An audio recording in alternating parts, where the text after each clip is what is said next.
지난해 천안 여행 가방 감금 사망을 비롯해 최근 정인이 사건까지 학대로 인한 아이들의 안타까운 죽음이 이어지면서 아동학대를 전담할 부서를 꾸리는 지자체가 속속 늘고 있습니다. 하지만 대전만 해도 최근 5년간 아동학대 신고가 3배 이상 급증하고 최근 사회적 관심이 크게 높아졌지만 이를 전담할 공무원 인력은 턱없이 부족한 게 현실입니다. 김윤미 기자가 취재했습니다. 대전에 있는 아동 양육시설. 최근 2달간 7명의 아이들이 새로 이곳에서 살게 됐는데 1명만 빼고는 모두 학대 피해 아동들입니다. 우선 가정에서 분리해 구체적 피해 사실을 조사하거나 이후 원래 가정으로 돌아가는 것보다 장기적으로 분리할 필요가 있어서입니다. 방임 또는 폭력 그런 문제로 입소를 하고 있어요. 그래서 현실적으로 이렇게 적극적인 개입이 이제 앞으로 더 이루어져야 되지 않을까. 대전에서 유일하게 지난해 아동학대를 전담하는 팀이 꾸려진 한 구청.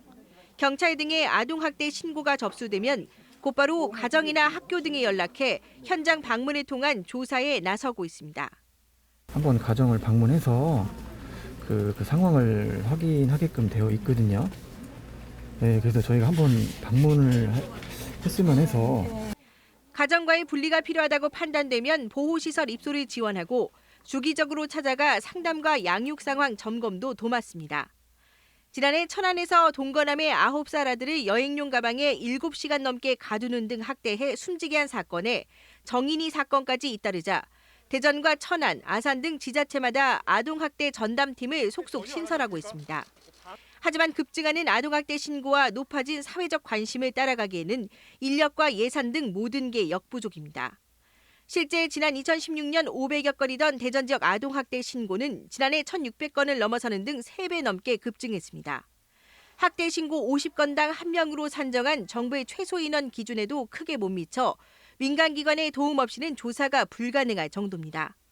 지금 발생 건수에 비하면은 인력은 지금 턱없이 부족합니다, 사실.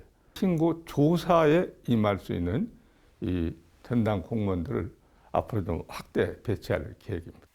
아동학대 신고 즉시 수사를 의무화하고 공무원의 현장 조사 범위를 넓히는 등 이른바 정인이 방지법이 국회를 통과했지만 정작 이를 실행할 인력이 제대로 없다면 그 효과도 의문일 수밖에 없습니다. MBC 뉴스 김유미입니다.